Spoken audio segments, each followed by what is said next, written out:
অসুস্থ হয়েছিল কয়েকদিন আগে, জ্বর হয়েছে। আমি বলছি ডক্টর দেখা, তো বলে কি বারবার ডক্টর দেখাবো। আমাদের সাথে প্রতিদিন প্রতিনিয়তই কথা হতো, সারাদিনের কর্মব্যস্ততা, সারাদিন কি করলো না করলো, রাত একবার হলো আমাদের সাথে কথা বলতো। আমার একটু জ্বর, ঠিক হয়ে যাব, আমি খামখেয়ালি করো না, ডাক্তার দেখাও, কোনো কিছু নিয়ে তুমি খামখেয়ালি করো, সব কিছু নিয়ে খামখেয়ালি করো, নিজের শরীরটা নিয়ে খামখেয়ালি করো না। আমার কোনটা সান্ত্বনা দেয়, আমার কিচ্ছু হবে না। এই দুজনের কথা এত শুনতাম আমি, মানে আমরা আসলে হয়তো দেখিনি কখনো, বাট শুনতে শুনতে অভ্যস্ত হয়ে গেছি এই মানুষগুলোর কথা। তা আমার কাছে মনে হয় যে ফ্যামিলি আসলে এই যে নেগলেক্ট করি আমরা, যে অসুস্থ হলে যাই না, এটাই আসলে কিন্তু আজকের এই কারণ, যে তার যে সব কিছু ড্যামেজ হয়েছে, ফুসফুস, হার্ট, ব্রেন। আমি কালকে ডক্টরের সাথে অনেকক্ষণ কথা বলেছি, তিনি বলেছেন যে অনেক অনেক পরে তাকে আনা হয়েছে, মানে তখন অলরেডি সব শেষ।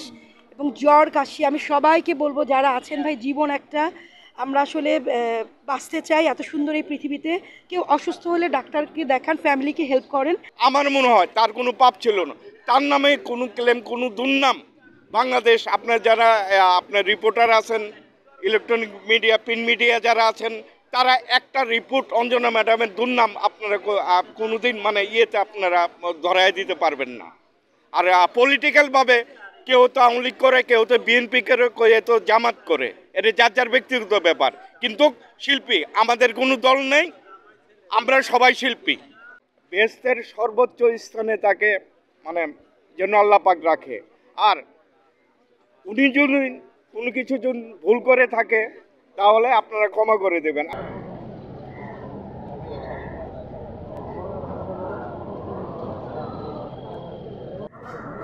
তার ভালোবাসা আমি কোনোদিন বলবো না। আমি সবসময় তার ড্রাইভার সিনেমাটা চিন্তা করতে ড্রাইভারটা না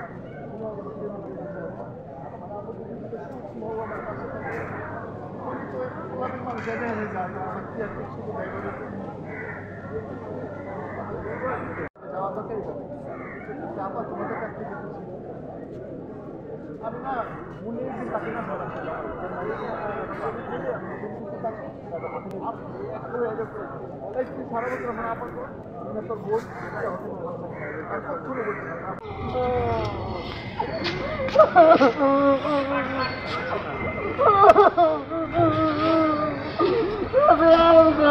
গেল